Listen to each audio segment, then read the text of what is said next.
இன்றளவும் உயிரோடு இருக்கும் நரசிம்மர், நரசிம்மரின் மூச்சுக்காற்றால் அணையும் தீபங்கள், இத்தனை அற்புதங்கள் நிறைந்த நரசிம்மர் கோவில் ஆந்திர மாநிலம் நால்கொண்டா மாவட்டம் வடபள்ளி ஸ்ரீ லக்ஷ்மி நரசிம்மர் திருக்கோவில்.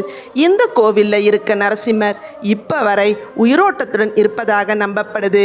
பல ஆயிரம் வருடத்திற்கு முன்னாடி அகஸ்திய முனிவர் சிவலிங்கத்தையும் நரசிம்மருடைய சிலையையும் எடுத்துக்கிட்டு அகில உலகத்தையும் சுற்றிட்டு இறுதியாக பூலோகத்திற்கு வந்ததாக சொல்லப்படுது. 2 சிலைகளையும் காசியில் பிரதிஷ்டை பண்ணணும்னு எடுத்துக்கிட்டு போறாரு. அப்ப அவருக்கு ஒரு அசரீரி கேட்குது. கிருஷ்ணா நதியும் முஷி நதியும் இணையக்கூடிய இடத்துல நரசிம்மர் சிலையை பிரதிஷ்டை பண்ணணும்னு. உடனே அகஸ்தியர் கிருஷ்ணா நதியும் முஷி நதியும் இணையக்கூடிய வடபள்ளியில் நரசிம்மருடைய சிலையை பிரதிஷ்டை பண்ணி கோவில் எழுப்புறாரு. இந்த நரசிம்மர் சிலை தான் உலகில் பல மர்மங்களை தன்னுள் உள்ளடக்கிய சிலை அப்படின்னு சொல்லப்படுது. காரணம் என்ன அப்படின்னா, இந்த சிலை கல்சிலை போல் இல்லாமல் மனிதரின் மேனியைப் போல காணப்படுது.